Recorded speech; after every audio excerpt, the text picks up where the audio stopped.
Sir उन्हें कोई शक नहीं होगा, हम पूरी सावधानी बरत रहे हैं। आई नो सर, हमें प्रूफ चाहिए। Right sir, okay sir. कहते हैं इंसान गलतियों का पुतला होता है, अपनी गलतियों से सबक लेता है, सीखता है और एक बेहतर इंसान बन जाता है। एक गलती वो होती है जिसे हम मानते ही नहीं, बल्कि उसका दोष आरोपण दूसरे पे कर देते हैं और इसका कोई इलाज नहीं। अगर आपको अपनी गलती के बारे में पता ही नहीं तो आप उसे दोहराते रहेंगे और उसे बार बार करते हुए आप किस दिशा में निकल जाएंगे कोई नहीं कह सकता।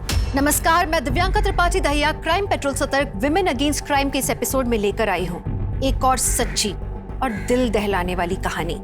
आज के क्राइम पेट्रोल के एपिसोड में मैं आपको दिखाऊंगी कि कैसे अज्ञानतावश अपनी डर की वजह से एक इंसान गलत कदम उठा लेता है, अपने आसपास के लोगों की जिंदगियां बर्बाद कर देता है।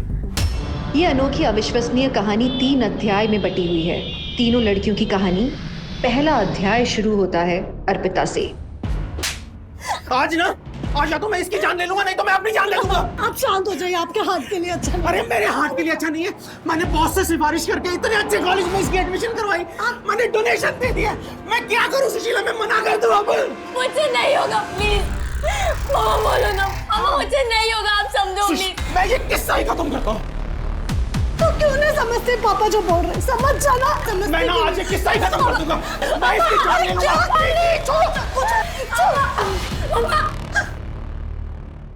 मम्मा, पापा, आपको मैंने पहले ही बोला था कि मुझे इतनी दूर कॉलेज नहीं जाना है। पापा, वहाँ पहुँचने में 2 दिन लग जाता है।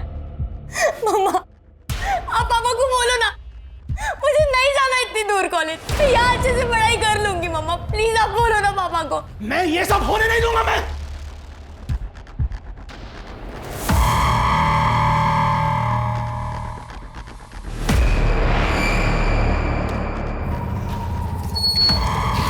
चल हाँ बेटा, मुझे नहीं जाना। तो चल।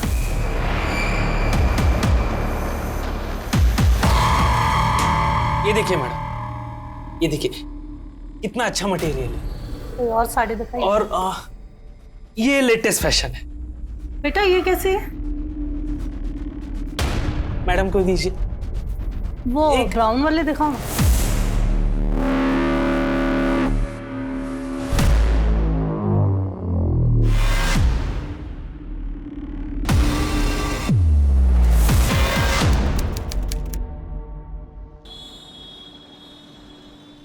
ये देख, पसंद कर में से कोई लड़का ये शादी के वीडियो बनाता है और ये एक दुकान में सेल्समैन है। पसंद कर। पापा मुझे शादी नहीं करनी है। सारी बिरादरी हमारे ऊपर उंगली उठाती है कि मैंने जवान लड़की को अपने घर में बिठा के रखा है, और कितनी बेइज्जती कराएगी तू मेरी। इसमें बेइज्जती वाली क्या बात हो गई? मुझे इनमें से किसी भी लड़के से शादी नहीं करनी है। अरे पुत्र, तुझे शादी क्यों नहीं करनी है? मुझे पैसे कमाने, आप दोनों का ओ बस कर, हमें बख्श दे, हम अपना देख लेंगे। तू अपनी शादी करके अपना घर बसा, समझे? समझा इसको, वरना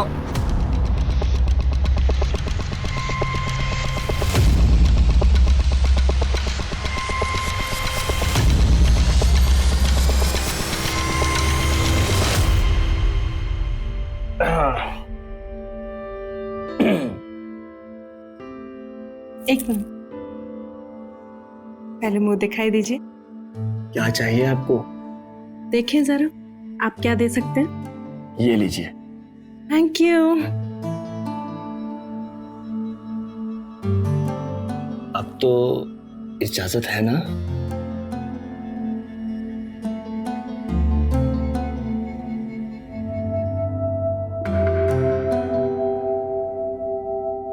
तो राइस डाल दो।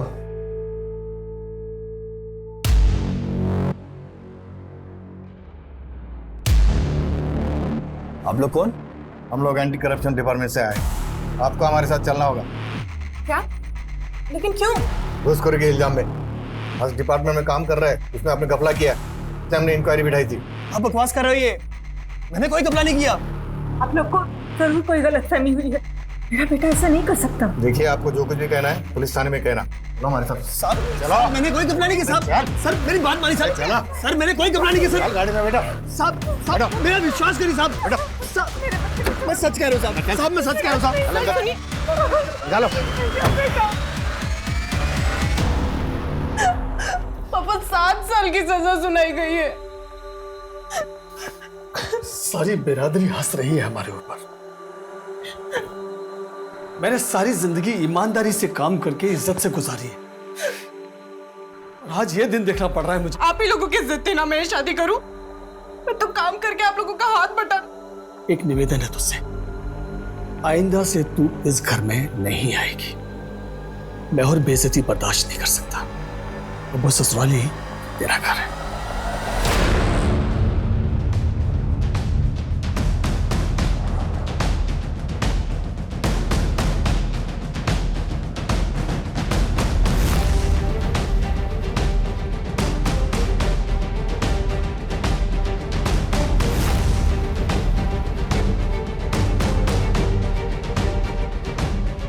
उर्मी हताश थी।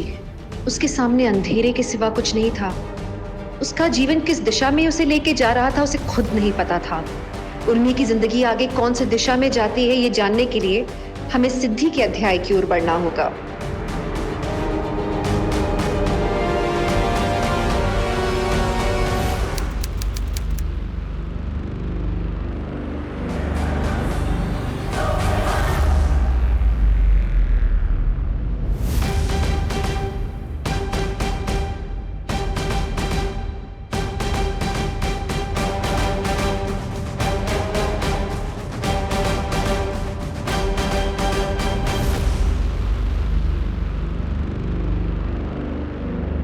मैम, मुझे लगता है मेरे साथ कुछ गलत हुआ है। क्या हुआ? वो देखिए मैडम, जब तक आप हमें बताएंगी नहीं कि आपके साथ क्या हुआ है, हम आपकी मदद कैसे करेंगे? मुझे खुद नहीं पता कि मेरे साथ क्या हुआ मैम, लेकिन कुछ ना कुछ तो गलत जरूर हुआ है। और मेरे पति, मुझे लगता है जो कुछ भी मेरे साथ हो रहा है इन सब के पीछे उनका ही हाथ है। मैम, मेरी बेटी का फोन है, अर्जेंट है, मुझे जाना होगा। मैं वापस आके आपको सब कुछ बताऊंगी मैम, लेकिन अभी मुझे जाना होगा। अरे सुनिए,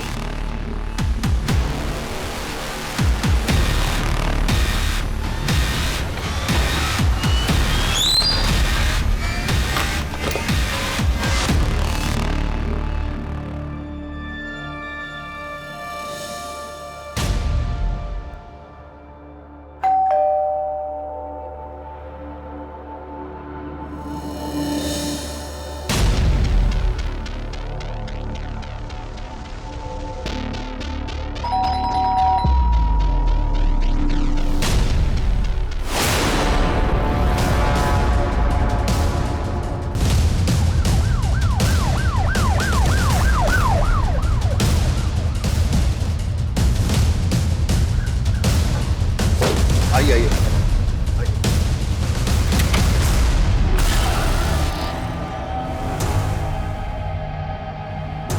बच्ची का गला काटा गया है। पूरा घर छान मारो। सर, ये तो वही औरत है जो 2 दिन पहले आई थी पुलिस स्टेशन कंप्लेन लिखवाने। मुझे लगता है मेरे साथ कुछ गलत हुआ है। लेकिन कंप्लेन लिखाए बिना ही चली गई थी। सर,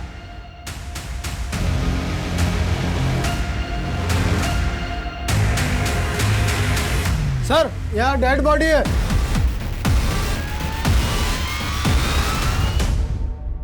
फॉरेंसिक वालों को बुलाओ और घर सील कर। Yes sir. ये क्यों रो रहा है मेरा बच्चा? क्या हो गया? क्या हो गया? हाँ? अच्छा, ओहो, क्या हो गया? क्या हो गया? बहुत रोने लगा है आजकल। ला दे, मैं चुप करा। आप रहने दीजिए। क्यों? जब बच्चा पालना नहीं आता है क्या? देख लिया आपके पालने का नतीजा। अपने बेटे को तो पाल पोस कर क्रिमिनल बना दिया, अब मेरे बच्चे को आपके हवाले करके उसको भी क्रिमिनल नहीं बनाना चाहूंगी मैं। तुम्हारा दिमाग खराब हो गया है। सोच समझ के बात किया करो। मेरी ही गलती थी, मैं तुझे बहू बनाकर इस घर में ले आई। और अपने में क्रिमिनल बेटे से शादी करके मेरी भी कोई जिंदगी नहीं संवार दी आपने। लेकिन अपने बेटे की गलती थोड़ी ना दिखेगी, गलती तो सारी बहू की होती है। हाँ हाँ, सारी गलती तेरी ही है। ला दे मेरे बच्चे को। अरे तुझे जहाँ जाना है जा सकती है।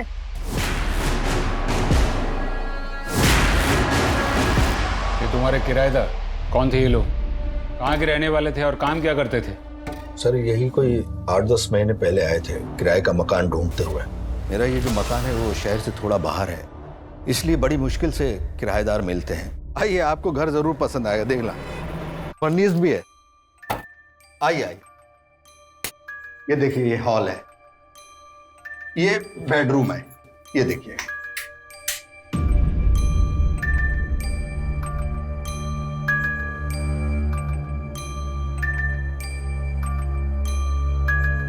मम्मा ये जगह अच्छी नहीं लग रही है। अपने पापा से बोलो ये बात। तुम तो ऐसे बोल रहे हो जैसे सारी गलती मेरी है। अरे अरे अरे भाई साहब, मैं मानता हूँ ये जगह जो है शहर से थोड़ा दूर है। चलिए मैं आपको रेंट में कंसेशन दे दूंगा, बस। ठीक है। क्या ठीक है?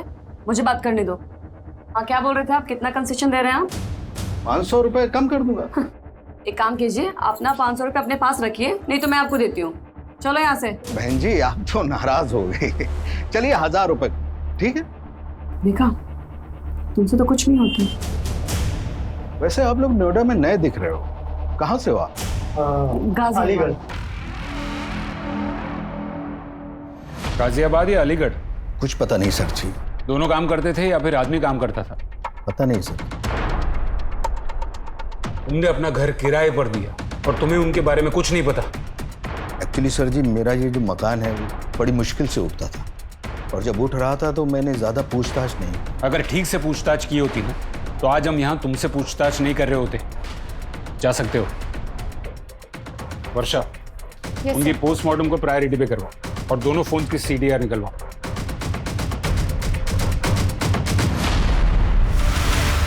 सर, सिद्धि, उसका पति सुमन और रति की पोस्टमार्टम रिपोर्ट्स आ गई है। ये क्या? प्राइमा फेसी ऐसा लगा था कि तीनों की मौत चाकू के वार से हुई हो, लेकिन ये रिपोर्ट तो ये कह रहा है कि सिद्धि की मौत जहर खाने से हुई है, चाकू के वार से नहीं, और उसके बाद उसको चाकू मारा गया। सर, सिद्धि की मौत के कुछ दिन पहले सिद्धि पुलिस स्टेशन आई थी। सर, कहीं ऐसा तो नहीं कि सिद्धि हमें कुछ बताना चाहती हो अपने पति के बारे में, और शायद इसीलिए उसके पति ने सिद्धि को जहर देके मार दिया और फिर खुद को और अपनी बच्ची को मार दिया हो? Not possible. रिपोर्ट में साफ लिखा है, फोर्स और डायरेक्शन के एनालिसिस से ये कहा जा सकता है कि सुमंत और उसकी बेटी रति को फोर्सफुली चाकू से मारा गया, यानी कि murder. Sir, call data records तो अब तक आए नहीं है, लेकिन फोन कॉन्टैक्ट्स में 2 नंबर मिले हैं उनकी फैमिलीज के, और सुमंत के मोबाइल में भाई नाम से, और मर्डर के कुछ ही दिन पहले सिद्धि की अपनी माँ से बात होती है। दोनों का एड्रेस निकलवाओ।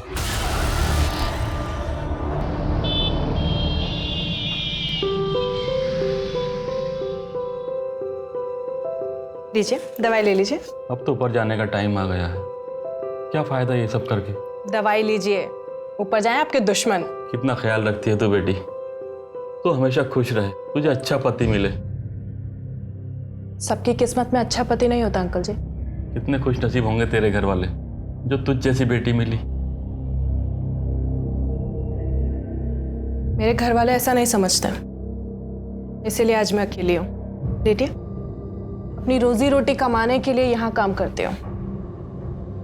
एनीवेज, आपके सोने का टाइम हो गया।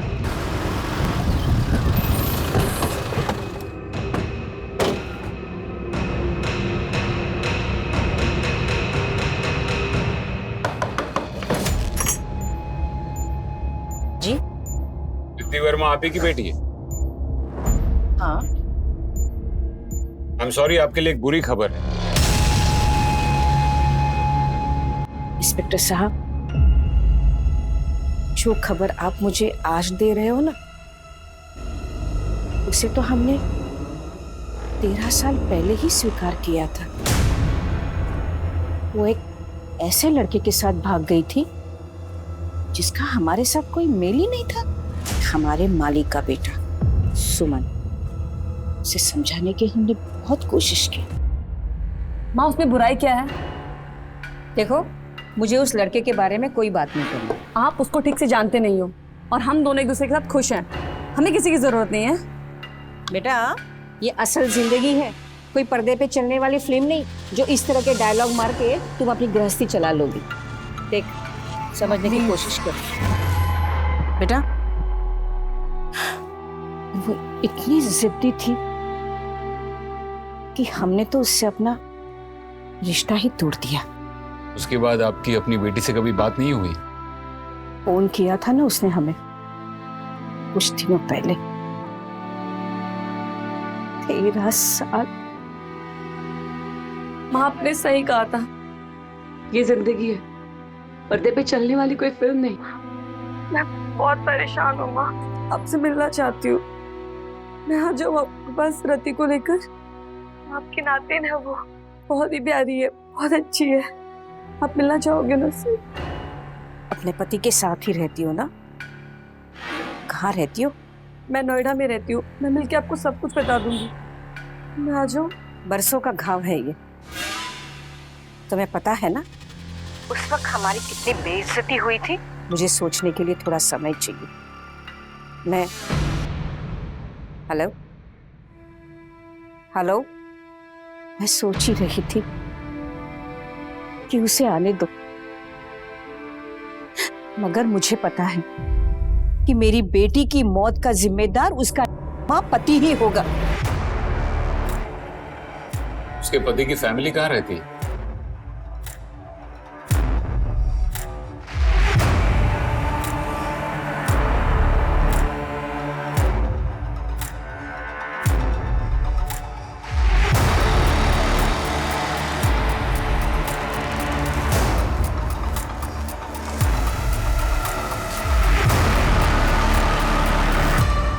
तुम कैसे जानती हो राम जी भाई को?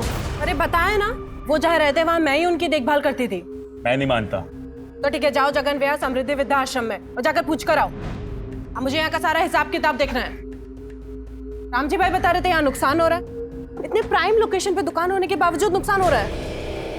मैंने कहा ना मुझे यहाँ का हिसाब किताब देखना है और सारे डिशेस भी टेस्ट करने हैं।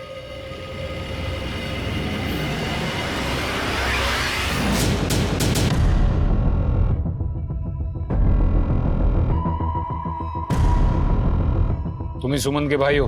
तो ए हीरो, जो बोल रहे उसका ठीक ठीक से जवाब दे। तू सुमन का भाई है? सिर्फ एक माँ के पेट से ही जने थे हम लोग, और इससे ज्यादा कोई रिश्ता नहीं है हमारा।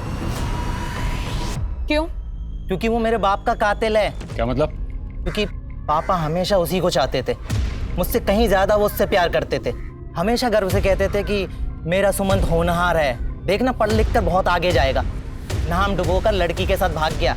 पापा वो सदमा बर्दाश्त नहीं कर पाए और चले गए। तुम्हारी अभी बात होती है ना उससे? फोन आता है उसका तुझे? कभी कभी आता है, लेकिन जले पर नमक छिड़कने के लिए, सिर्फ ये बताने के लिए कि उसकी अच्छी कमाई है, खूबसूरत बीवी है, एक प्यारी सी बेटी है। हमारी किस्मत फोड़ के खुद की किस्मत बनाने चला था वो। जी में तो आता है कि इसे मार ही डालूं। कहीं सच में तो तूने उसे जान से नहीं मार दिया? क्या बोल रहे हैं आप? यही कि सिर्फ सुमन नहीं, उसके पूरे परिवार का मर्डर हो चुका है। क्या करते क्या हो तुम? टैक्सी चलाता हूँ। गाजियाबाद नोएडा आना जाना था? टैक्सी चलाता हूँ तो आना जाना तो होगा ही।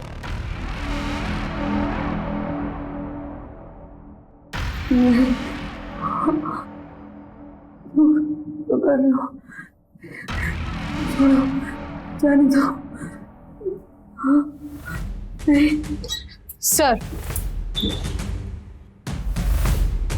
सिद्धि की बॉडी में जो जहर मिला था उसकी रिपोर्ट आ गई है। घर में रखने वाला नॉर्मल साइड था। अच्छा, अब सवाल ये उठता है कि ये खाया गया था या खिलाया गया? आपको क्या लगता है ये ऑनर किलिंग हो सकती है? मेरा मतलब है इतने सालों की नफरत और गुस्सा, और फिर बेटी ने माँ को कांटेक्ट भी किया था। लेकिन एक और बात, सिद्धि अपने पति के खिलाफ कुछ कहने के लिए थाने आई थी। वो क्या बात थी ये भी जानना जरूरी है। फिलहाल तुम सिद्धि की माँ और सुमन के भाई दोनों की पूरी तहकीकात करो।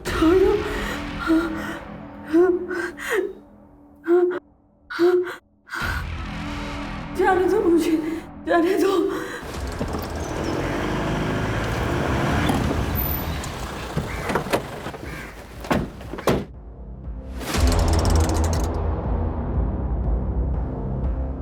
मैडम ये साहब है आपसे मिले। जी कहिए। हेल्थ डिपार्टमेंट से आया चेकिंग के लिए। देखिए सर, हम साफ सफाई का पूरा ध्यान रखते हैं। लाइसेंस दिखाइए, ओनर कौन है यहाँ पर? कौन सा licenses? Health license, trade license, eating food license भी और फायर सेफ्टी भी। आपको पता भी मैडम कितने लाइसेंस लगते हैं यहाँ पर? 5 साल से ये जगह चला रही हूँ सर मैं। फूड केटरिंग और होटल मैनेजमेंट में डिप्लोमा किया है मैंने। ठीक है, लाइसेंस की कॉपी दीजिए और ये सिंपल लीजिए आप। शाहनवाज, सर्टिफिकेट की कॉपी निकलवाओ, सर को दो। जी मैडम।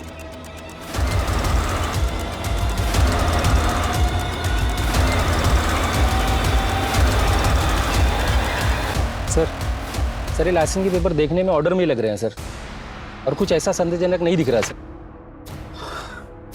ठीक है तिवारी। जी सर। अरे साड़ी को फोल्ड करके रख दे, देख कितनी है ये, और वहां पे बर्तन भी बिखरे पड़े। जल्दी कर। बताइए मैडम क्या चाहिए आपको? हमारे पास साड़ियाँ हैं, कपड़े हैं, बर्तन हैं, आपको क्या चाहिए बताइए। मैं वो नहीं। बताइए ना मैडम, नए डिजाइन के पर्दे आए हैं, सूटकेसेस भी आई हैं, घर का सारा सामान मिलता है यहाँ पे। नहीं, कुछ नहीं। अरे मैडम। सर, एक अजीब बात सामने आई है। क्या? सिद्धि की माँ और सुमंत का भाई दोनों की जीपीएस लोकेशंस बता रही है कि दोनों एक ही दिन नोएडा में थे, और उसी दिन सिद्धि और सुमंत भी नोएडा में थे। चारों नोएडा में? कब की बात है ये? मर्डर से 7 दिन पहले।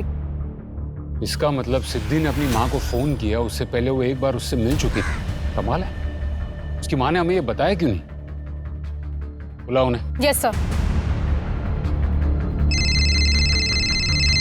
हाय डॉक्टर, एनी लक? जो सैंपल मैंने दिए थे आपको, सैंपल में ऐसी किसी भी चीज का कोई निशान नहीं मिला जिस पर शक किया जा सके। आपका मतलब है वो सारे क्लीन है? Absolutely. Alright doctor, thank you so much. सांस लीजिए। पहले से तो आप काफी बेटर लग रहे हैं। सारा क्रेडिट इस लड़की को जाता है, केयर टेकर के रूप में भगवान बनकर आई है ये। Good job Urmi. डॉक्टर साहब जी? वो कुछ पूछना था आपसे। बोलिए। तुम्हारी हिम्मत कैसे हुई यहाँ आने की? मैं अपने बेटे को वापस लेने आई हूँ। वो घर पर नहीं है, उसके लिए उसकी माँ मर चुकी है। इस बात से समझौता भी कर लिया है उसने, इसलिए बेहतर यही होगा कि तुम यहाँ से चली जाओ और फिर कभी वापस मत आना। आपने मेरे बच्चे को। मुझे दोष मत दो। गुस्से में तुमसे जाने के लिए कहा, तो तुम सच में उसे छोड़कर चली गई? उसे समझाने के लिए कोई ना कोई बहाना तो बनाना ही था ना मुझे। और आपने वही कहानी बनाई ना जो आप चाहती थी कि सच हो जाए, है ना? आखिर तुम चाहते क्या हो? छुटकारा चाहती हूँ मैं। अपने बेटे से कह देना कि डिवोर्स पेपर्स पे साइन कर दे। ये लीजिए, ये रहे पेपर्स। सर,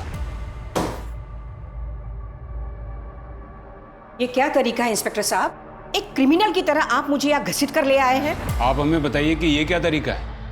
हम आपसे शराफत से सवाल करते हैं और आप जवाब में झूठ बोलती हैं। क्या झूठ कहा मैंने आपसे? आपने हमसे कहा कि आपकी बेटी के साथ फोन पे बात हुई थी, लेकिन आप उससे पहले नोएडा गई थी। क्यों? कमाल का इत्तेफाक है, आप नोएडा आई, उसके 13 सालों के बाद आपकी बेटी ने आपको फोन किया, और उसके कुछ ही दिन बाद आपकी बेटी की और उसके परिवार की लाश मिलती है। मैं आई थी यहाँ पर ये बात मैंने आपको बताना जरूरी नहीं समझा, क्योंकि सिद्धि के फोन करने से कुछ समय पहले मुझे सुमंत ने फोन किया था। उस लड़के से तो मैं पहले से ही नफरत करती थी, पर उसने मुझसे रिक्वेस्ट की कि वो कुछ जरूरी बात मुझसे करना चाहता है, इसीलिए उसे मुझे मिलना है।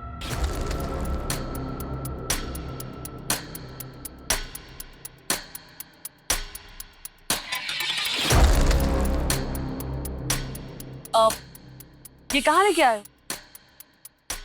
आओ बताता हूँ। लेकिन हम कर क्या रहे हैं यहाँ? मैंने कहा था ना, सरप्राइज है, अभी पता चल जाएगा। अरे लेकिन जा कहाँ रहे हैं यहाँ पे? मुझे तो समझ में ही नहीं आ रहा है कुछ। सिद्धि आओ तो सही, बताता हूँ। लेकिन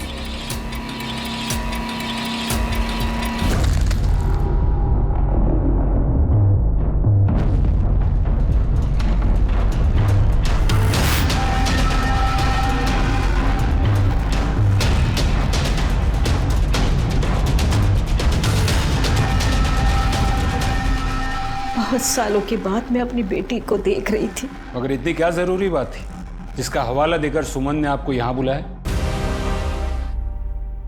आप जानते हैं इसे? हाँ जानता हूँ, मगर अब ये यहाँ काम नहीं करती। कब छोड़ी इसने नौकरी? करीब 2 साल पहले। जब रामजी भाई की मौत हुई। रामजी भाई कौन? उसके पति 40 साल बड़े थे उससे। जब उर्मी यहाँ ज्वाइन हुई थी तो रामजी भाई उसे बेटी बेटी कहते थे और बाद में, लेकिन जो होता है वो अच्छे के लिए होता है। रामजी भाई जाते जाते उसके लिए वो ढाबा छोड़ गए। इतने प्राइम लोकेशन पे दुकान होने के बावजूद नुकसान हो रहा है। मैंने कहा ना मुझे यहाँ का हिसाब किताब देखना है। वैसे भी उर्मी अभागी थी बेचारी। पहला पति जेल चला गया और दूसरा दुनिया से। सुना है आजकल वो वही ढाबा चला रही है। पहला पति जेल में? जी। बताइए मैडम, ऐसी कौन सी जरूरी बात थी जिसके लिए सुमत ने आपको यहाँ बुलाया था? मैं क्या कहूँ आपसे, सिवाय इसके कि मैं बहुत शर्मिंदा हूँ। मैं आपकी बेटी को रोजमर्रा की जरूरत की कोई चीज भी नहीं दे पाया, लेकिन मैं क्या करूँ। मैंने बहुत कोशिश की, लेकिन मेरा काम सेटल ही नहीं हो पाया और ना ही कोई ढंग की नौकरी ढूंढ पाया मैं। इतने सालों में हमारी हालत बद से बदतर होती चली गई, लेकिन बस अब बहुत हुआ। सिद्धि ये जिंदगी डिजर्व नहीं करती। आप प्लीज सिद्धि को अपने साथ ले जाइए। मैं समझ सकता हूं तुम्हें सुनकर जितना बुरा लग रहा है उससे कहीं ज्यादा बुरा मुझे लग रहा है, लेकिन सिद्धि मैं तुमसे बहुत ज्यादा प्यार करता हूं। मैं बस तुम्हें खुश देखना चाहता हूं। मैं तुम्हें वो खुशी कभी नहीं दे सकता। मुझे पता है तुम ये सब क्यों कर रहे हो। सिद्धि, सिद्धि मेरी बात तो सुनो। सिद्धि तो वहां से गुस्से में चली गई। उसके पीछे पीछे सुमन भी गया और कह के गया कि मैं अभी आता हूं। काफी देर हो गई, मैं उन दोनों का इंतजार करती रही और फिर वहां से निकल गई। और ये बात आपने हमसे छुपाई क्यों? आपको लगता होगा कि वो बहुत अच्छा पति था, मेरी बेटी का ख्याल रखता था, पर नहीं, ये सब कुछ ढोंग था। अरे उसने तो मेरी बेटी की जिंदगी नरक कर दी थी। खैर, मैं अब जा सकती हूँ? उम्मीद है कि इस बार आपने सब सच सच बताया होगा।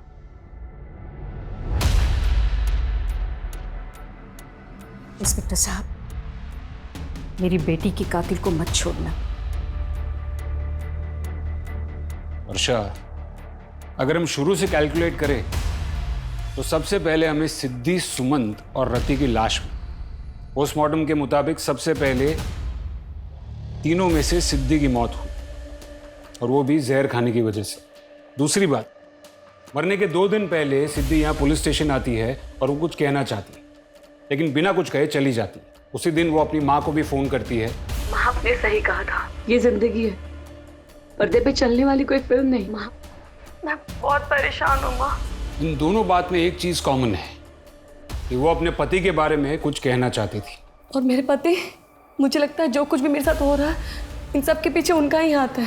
और तीसरी बात, यहाँ आने या फिर अपनी माँ को फोन करने के 4 दिन पहले सुमन सिद्धि की माँ को यहाँ बुलाता है और उसे कहता है कि अपनी बेटी को लेकर जाओ। आप प्लीज सिद्धि को अपने साथ ले जाइए। इस पूरे मामले में कुछ तो मिसिंग है।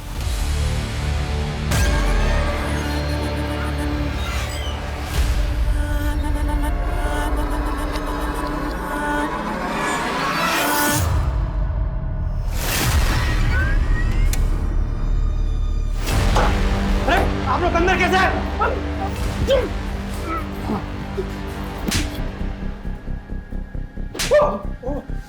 मानना पड़ेगा, काबिलियत तो बहुत है तुझ में।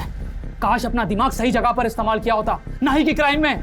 अब ये लाइसेंसेस, पासपोर्ट्स, ग्रेजुएशन सर्टिफिकेट्स, इनके अलावा और कौन कौन से डॉक्यूमेंट्स तेरे फर्जी घूम रहे हैं मार्केट में? बोल। ये तूने बनाया? हाँ सर। और क्या क्या बनाया इनके लिए? बोल बोल। कुछ नहीं सर, और कुछ नहीं। सर, हमने चेक किया, सुमंत का भाई सुनील उस दिन नोएडा भाड़ा लेके आया था। उसकी दूसरी एक्टिविटीज पे कुछ शक करने जैसा नहीं लगा। और एक बात सर, हमारे खबरी के मुताबिक सेक्टर 78 की मार्केट में सिद्धि और सुमंत दोनों को देखा गया था, और जिस आदमी ने उन्हें देखा था उसे ये बात इसलिए याद है क्योंकि सिद्धि और सुमंत दोनों बहुत लड़ रहे थे, लेकिन किस बात पे लड़ रहे थे वो सुन नहीं पाया। सिद्धि रुको, छोड़ो मेरा हाथ। तुमने मेरी मर्जी के खिलाफ ये सब क्यों किया? और मेरी माँ बिल्कुल सही कहती थी कि तुम मेरे लायक ही नहीं हो। सिद्धि, एक बात तो जाहिर है कि दोनों में बनती नहीं थी, लेकिन जैसे इस आदमी ने सुना है, शायद दूसरों ने भी सुना होगा। हमें इनके बारे में और इन्फॉर्मेशन चाहिए।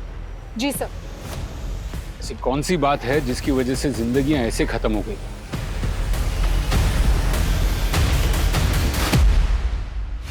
इंटरेस्टिंग। सिद्धि और सुमन के घर के आसपास हत्या के दिन और कोई मोबाइल फोन एक्टिव नहीं थी सिवाय उन दोनों के। इसका मतलब ये किसी प्रोफेशनल किलर का काम है, क्योंकि कोई पेशेवर ही इतनी सफाई से बिना कोई सबूत छोड़े इतना बड़ा कांड कर सकता है। अपने सारे खबरियों को एक्टिव करो। जी सर। मर्डर वेपन और डिस्क्रिप्शन से पता करो कि कौन हो सकता है। कभी कभी ज्यादा चालाकी भी खुद में एक क्लू बन जाती है।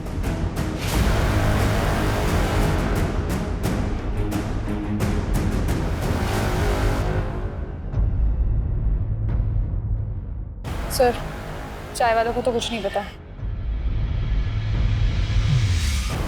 चलो वहां जाके देखो। ये ले, ये सब घड़ी करके रख। ये वो बाजू पकड़। अरे सर आइए, क्या दिखाऊं आपको? आपने इनको देखा है? हाँ सर, ये 1 हफ्ते पहले मेरी दुकान पे आए थे। दोनों ने काफी सारा सामान लिया था। मैडम ने साड़ी भी ली थी। खुश लग रहे थे वो। आर यू श्योर वो दोनों खुश लग रहे थे? हाँ मैडम।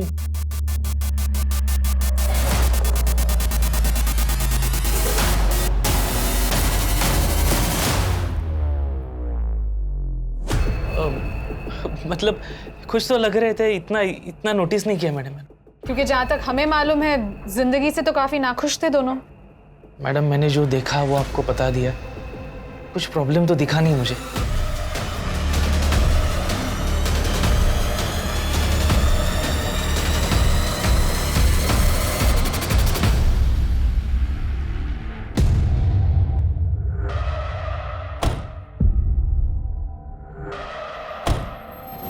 ये देख, ये नया माल आया है ना, इसको वहां पे उस कॉर्नर में रख। और ये धूल देख कितनी है। आइए मैडम, बताइए क्या चाहिए आपको? जी मुझे वो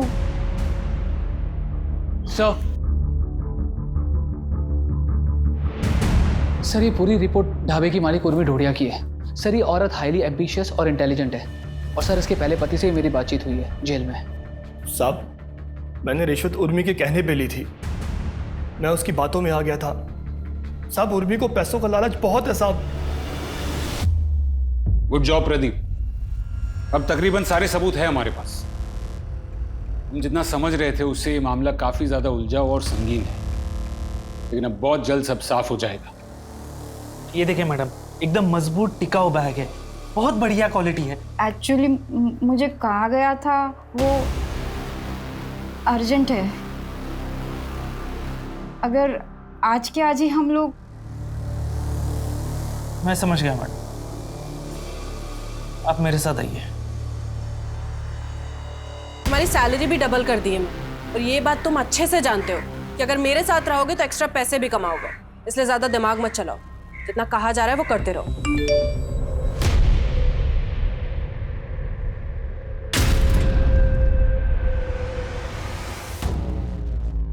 thank you so much sir, आपने सब कुछ बहुत अच्छे से समझा दिया। मैं माँ को फ़ोन करके बता देती हूँ। एक्चुअली वो खुद ही आने वाली थी, फिर मैंने ही मना कर दिया। उनसे कहिए कि आप बिल्कुल सेफ हैं। हेलो। हाँ माँ, मैं बिल्कुल ठीक हूँ। आप बिल्कुल टेंशन मत लो, यहाँ सब कुछ एकदम सेफ है। बस आप एक काम करो, मेरे पिकअप के लिए गाड़ी भेज दो। वो जो दुकान है ना, बस उसके पीछे वाली ही गली में है। ठीक है माँ। वर्षा, गाड़ी निकालो।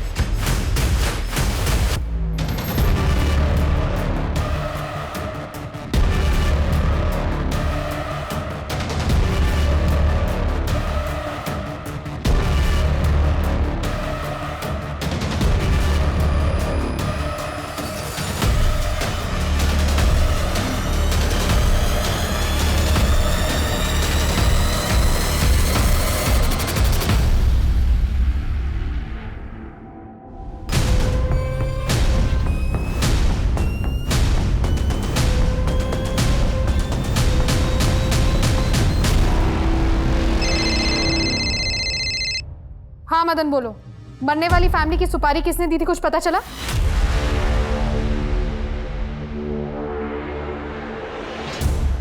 Very good. कहाँ मिलेगा ये आदमी?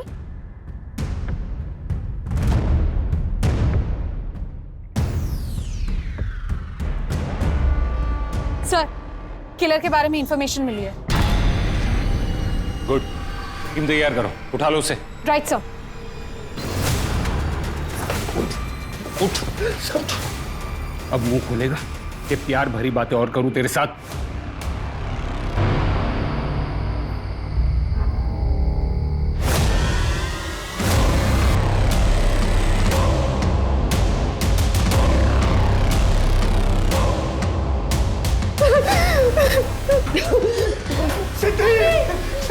ये क्या कर रहे हो तुम?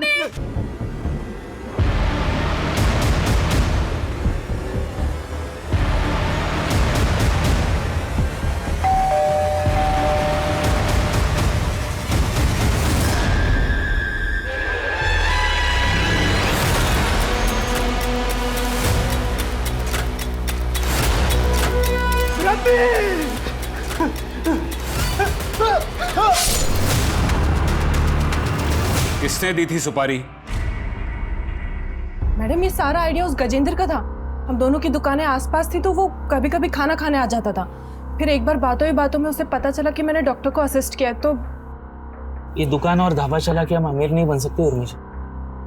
मेरी दुकान के पीछे जगह है और आपके पास हुनर। अगर आप रेडी है तो पैसों की बारिश हो सकती है। कैसे? हर प्रेग्नेंट औरत मां नहीं बनना चाहती।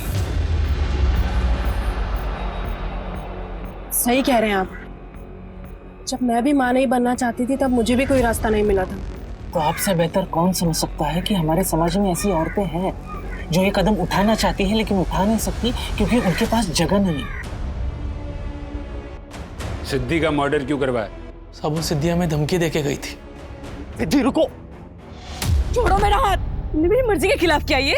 अभी हम दूसरे बच्चे के लिए तैयार नहीं थे और लड़की के लिए तो कतई नहीं। कितनी घटिया सोची तुम्हारी। और मेरी माँ बिल्कुल सही कहती थी कि तुम मेरे लायक ही नहीं हो।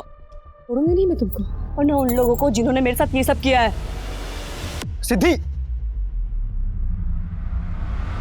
साहब मैं डर गया था, उर्मी के बहकावे में भी आ गया था। उसने मुझे कहा था कि सिद्धि का जिंदा रहना हमारे लिए खतरनाक हो सकता है। फिर मैंने एक किलर को कांटेक्ट किया। सिद्धि और उसके परिवार के मर्डर के बारे में क्या कहा इसने? मर्डर? सर नहीं सर, मेरा किसी के मर्डर से कुछ लेना देना नहीं है। और कितना झूठ बोलोगी तुम? तुम्हारे लालच की वजह से तुम्हारा पति जेल चला गया। कुछ दिनों के लिए एक डॉक्टर को असिस्ट क्या कर लिया? तुमने अपने आप को डॉक्टर घोषित कर लिया। नहीं सर, तुम्हारी सारी फेक डिग्रीज है हमारे पास और डिग्री बनाने वाला भी। और डॉक्टर बनकर तुम औरत के अंग से जो अलग करती थी उसे अपने ढाबे के तंदूर में जला देती थी। नहीं सर, आप ये कैसे बातें कर रहे हैं? गजेंद्र ने सब कबूल कर लिया है। समाज सेवा नहीं, अपनी लालच की सेवा कर रही हो तुम। जो लड़की अपनी मर्जी से आए उसके साथ भी, जो ना माने उसके साथ भी गलत किया तुमने। मैडम को दीजिए वो ब्राउन वाले दिखाओ ना। ये देखिए। अरे अरे अरे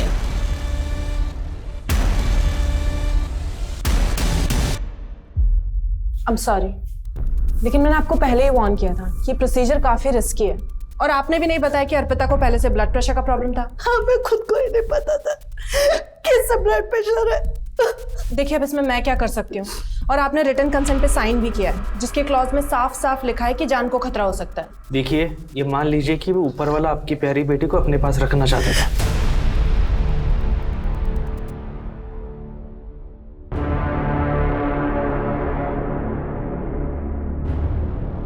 अर्पिता शादी के पहले ही प्रेग्नेंट हो गई, लेकिन उसके माँ बाप को एक बात समझनी चाहिए थी कि एक इल्लीगल अनजान जगह पे अपनी बेटी को ले जाके उसका करवाना वो उसकी जिंदगी को खतरे में डाल रहे थे। ऐसे में अपना रेपुटेशन बचाना, अपना नाम बचाना, शायद अपनी बेटी को बचाना ज्यादा जरूरी था। और हुआ क्या, उन्होंने अपनी बेटी को, अर्पिता को खो दिया। जब एक कुंवारी लड़की किसी भी वजह से प्रेग्नेंट हो जाती है वो बहुत ज्यादा प्रेशर में आ जाती है। उसके लिए सही और गलत के बीच में अवलोकन करना बहुत मुश्किल हो जाता है।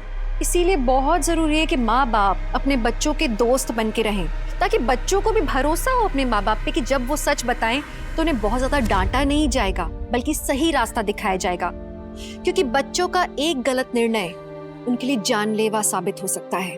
हमारी आज की युवा पीढ़ी बहुत समझदार है। उन्हें ये मालूम होना चाहिए कि ऐसे बहुत सारे हेल्पलाइन नंबर्स, एनजीओ की इंफॉर्मेशन अवेलेबल है इंटरनेट पे, कि अगर वो कभी भी इस तरह की परिस्थिति में फंसते हैं, उन्हें ये पता होना चाहिए कि उन्हें आसानी से मदद मिल सकती है। आज से कई साल पहले अगर ये मेरे साथ हुआ होता तो शायद मैं भी डर जाती, सहम जाती, शायद मुझे भी नहीं मालूम होता कि किस दिशा में जाऊं। लेकिन आज हमें मालूम है कि सारी सही इंफॉर्मेशन इंटरनेट पे अवेलेबल है, बस सही फैसला लेना जरूरी है। पता है, आज भी न जाने कितने लोग हैं जो कि मेडिकल स्टोर में जाकर कॉन्डम मांगने से डरते हैं, शर्माते हैं, जैसे कि कुछ गलत काम कर रहे हो। पर इसमें कुछ गलत नहीं है, स्वाभाविक है ये। अब जब जागरूकता ही नहीं तो सही और गलत के बीच में आप आंकलन कैसे करेंगे? और कई बार उस गलती को सुधारते सुधारते इतना वक्त लग जाता है, इतनी देरी हो जाती है कि वो देरी महंगी पड़ जाती है। जबकि सबसे बड़ा सच ये है कि गलत ऐसी इलीगल जगह पे ले जाके अपनी बेटी, बहन या बीवी का करवाना है, उसकी जान खतरे में डालना गलत है। हमारे देश में धन, विद्या और शक्ति के लिए माता को पूजा जाता है, यहाँ तक कि भारत को भी माता बुलाया जाता है। लेकिन हमारे देश में एक माँ को मजबूर किया जाता है कि वो एक बेटी को, एक माता को जन्म न दे। अगर घर में एक बेटी पैदा हो जाती है तो मातम का माहौल बन जाता है। उसकी पैदाइश पे ही उसकी शादी और दहेज का डर छा जाता है। अपनी बेटी को सशक्त बनाओ, उसे अपने पैरों पे खड़ा करो। वो आपका सहारा नहीं चाहेगी, फिर वो आपका सहारा बनेगी। इस बात पे भरोसा करो। बस अभी बहुत हो गया। मैं हाथ जोड़ के आपसे विनती करती हूँ कि बेटे और बेटी में फर्क बंद कीजिए। अगर आप पूरे आत्मविश्वास के साथ अपनी बेटी के साथ खड़े रहेंगे तो पूरा समाज उसकी इज्जत करेगा। और हाँ, ये किसी भी अनरिलायबल सेंटर पे अपनी बेटी को मत लेके जाइए। ये सिर्फ गैर कानूनी ही नहीं है, उसके लिए घातक, उसके लिए बहुत खतरनाक है।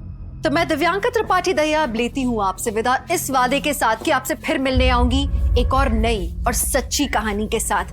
तब तक देखते रहिए क्राइम पेट्रोल, सतर्क, विमेन अगेंस्ट क्राइम। एक औरत पर वार, अब हर औरत का भार। जय हिंद।